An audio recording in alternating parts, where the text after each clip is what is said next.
Hi all, welcome to pre and post market analysis. It's me Rahul Bashir, your forex mentor. So last week നമ്മളൊരു weekly analysis ചെയ്തപ്പോൾ ഒരു gap up ആണ് പറഞ്ഞിരുന്നത്. നമ്മൾ വ്യൂവിൻ്റെ exactly opposite ആണ് അത് വന്നേക്കുന്നത്. സോ നമ്മളൊരു ഗ്യാപ്പ് അപ്പ് പറഞ്ഞു, അത്യാവശ്യം നല്ല ഒരു ഗ്യാപ്പ് ഡൗണിൽ പ്രൈസ് ഓപ്പൺ ചെയ്തു. അതിനുശേഷം ഒരു ഡിമാൻഡിൽ നിന്ന് പ്രൈസ് മൂവ് ചെയ്യാൻ ശ്രമിച്ചു, പക്ഷേ അവിടെ നിന്ന് പിന്നെയും ഡ്രോപ്പ് ചെയ്ത് പ്രൈസ് ഇപ്പോൾ ഒരു കൺസോൾഡേറ്റ് ചെയ്ത് നിൽക്കുകയാണ്. അങ്ങനെ ഇനി നമുക്കൊരു കൂടുതലും സെൽ സൈഡിലേക്ക് തന്നെ ഫോക്കസ് ചെയ്യാവുന്നതാണ്. ഇപ്പോൾ ഇവിടെ നോക്കുകയാണെന്നുണ്ടെങ്കിൽ നമുക്ക് ഒരു ഗ്യാപ്പ് ഡൗൺ ഫോം ചെയ്തിട്ടുണ്ട്. അപ്പോൾ ഈ ഒരു ഏരിയയുടെ 50% അല്ലെങ്കിൽ കംപ്ലീറ്റ് ഫില്ല് ചെയ്താലും അല്ലെങ്കിൽ ഏഷ്യയുടെ ഹൈ എടുത്ത് കഴിഞ്ഞാൽ പോലും നമുക്ക് അവിടെ നിന്ന് ഒരു പ്രോപ്പറായിട്ടുള്ള സെല്ല് നോക്കാവുന്നതാണ്. ആൻഡ് എവിടെ വരെ ടാർഗറ്റ് ചെയ്യുന്നത് ചോദിച്ചു കഴിഞ്ഞാൽ ഡെഫിനറ്റ്ലി നമുക്ക് ഈ കാണുന്ന 3986 ലെവൽ വരെ ആ സെല്ല് ടാർഗറ്റ് ചെയ്യാനായിട്ട് പറ്റും.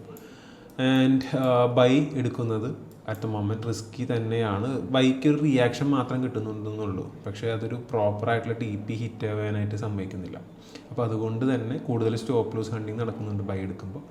അപ്പോൾ ബൈ മാറ്റി വയ്ക്കുക, സെല്ലിലേക്ക് കിട്ടുന്ന ഓപ്പർച്യൂണിറ്റീസ് ഗ്രാബ് ചെയ്യുക. ഈ ഏഷ്യയുടെ ഹൈ ഗ്രാബ് ചെയ്തതിന് ശേഷം ഈ കാണുന്ന ഒരു ഗ്യാപ്പ് ഡൗണിൽ നിന്നുള്ള ഒരു മൊമെൻറ്റം സെൽ കൺഫർമേഷൻ കിട്ടുകയാണെന്നുണ്ടെങ്കിൽ ഡെഫിനറ്റ്ലി നമുക്ക് ആ ഒരു സെൽ ഏരിയയിലേക്ക് തന്നെ ഫോക്കസ് ചെയ്യാവുന്നതാണ്. നമുക്ക് ഇനി യൂറോ USD നോക്കാം. ആൻഡ് യൂറോ USD നോക്കുകയാണെങ്കിൽ ചെറിയ ഒരു ഗ്യാപ്പ് ഡൗണിലാണ് വന്നേക്കുന്നത്. ഗോൾഡിനെ പോലെ വലിയൊരു ഗ്യാപ്പ് ഡൗൺ ഇല്ല, ഒരു ചെറിയ ഗ്യാപ്പ് ഡൗൺ ആണ്. ഓക്കെ, നോക്കുകയാണെന്നുണ്ടെങ്കിൽ കഴിഞ്ഞ ദിവസം ക്രിയേറ്റ് ചെയ്ത ലോ ലിക്വിഡേറ്റ് ചെയ്ത് ഒരു അത്യാവശ്യം നല്ല മൊമെൻറ്റം ഉള്ള ക്യാൻഡിൽസ് ഇവിടെ ഫോം ആയിട്ടുണ്ട്. സോ നമുക്ക് ഇനി യൂറോ USD ഒരു ബൈ കണ്ടിന്യൂഷൻ തന്നെ നോക്കാവുന്നതാണ്.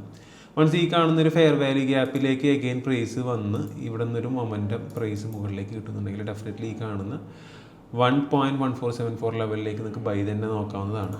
ആൻഡ് ഈ ഏരിയയിൽ പ്രൈസ് വന്നതിന് ശേഷം ഒരു സെൽ കണ്ടിന്യൂഷൻ, ഒരു സെൽ കൺഫർമേഷൻ കാണിക്കുന്നുണ്ടെങ്കിൽ ഡെഫിനറ്റ്ലി നമുക്ക് ഷോർട്ട് ചെയ്യാം. ഒരു ലോങ് ടൈമിലേക്ക് തന്നെ ഷോർട്ട് ചെയ്യാനായിട്ട് നിങ്ങൾക്ക് പ്ലാൻ ചെയ്യാം. ഈ കാണുന്ന ഒരു 1.12927 എന്ന ലെവലിലേക്ക് ഷോർട്ട് ചെയ്യാനായിട്ട് നിങ്ങൾക്ക് പറ്റും. ഇവിടെ നിന്ന് റിയാക്ഷൻ കിട്ടിയില്ല, സെൽ റിയാക്ഷൻ കിട്ടില്ല എന്നുണ്ടെങ്കിൽ ഡെഫിനറ്റ്ലി ഇതിന് മുകളിൽ കാണുന്ന ഫെയർ വാല്യൂ ഗ്യാപ്പിൻ്റെ ലെവലിൽ നിന്ന് ഒരു സെൽ റിയാക്ഷൻ കിട്ടും എന്നുണ്ടെങ്കിൽ ഡെഫിനറ്റ്ലി നമുക്ക് എന്ത് ചെയ്യുക, ആ ഏരിയയിൽ നിന്നൊരു സെൽ കൺഫർമേഷൻ എടുത്ത് സെൽ ചെയ്യാവുന്നതാണ്. എപ്പോഴും ഒരു സെൽ എടുക്കുമ്പോൾ ഒരു നിയറസ്റ്റ് ആയിട്ടുള്ള ഏരിയയിൽ ചെറിയൊരു ക്വാണ്ടിറ്റി ബുക്ക് ചെയ്യുക. ആൻഡ് ലോങ് ടൈമിലേക്ക് നിങ്ങൾ ഒരു ടാർഗറ്റ് വെക്കുന്നുണ്ടെങ്കിൽ അത് ഒരു ചെറിയ ക്വാണ്ടിറ്റി എങ്കിലും ഹോൾഡ് ചെയ്യാനായിട്ട് എപ്പോഴും ശ്രമിക്കുക. ഇപ്പോൾ നമ്മുടെ കൺവിക്ഷൻ സ്ട്രോങ് ആവുന്ന സമയത്ത് ആ ഫുൾ TP കിട്ടുമ്പോൾ നമുക്ക് മനസ്സിനും ഒരു ബൂസ്റ്റാണ്. ഓക്കെ, ആസ് എ ട്രേഡർ നമ്മൾ എടുക്കുന്ന അനലൈസ് പ്രോപ്പറായി എന്ന് മനസ്സിലാക്കുമ്പോൾ ഒരു വേറൊരു വിന്നിങ് നമുക്ക് കിട്ടും. സോ അത് മാക്സിമം കീപ്പ് ചെയ്യാനായിട്ട് ശ്രമിക്കുക. Okay, that's it today. So ഗോൾഡിൻ്റെ യൂറോസിറ്റിയുടെ അപ്കമിങ് ലെവൽസ് നമുക്ക് നാളത്തെ വീഡിയോയിൽ പിന്നെയും ചർച്ച ചെയ്യാം. So thank you for watching. Have A nice day.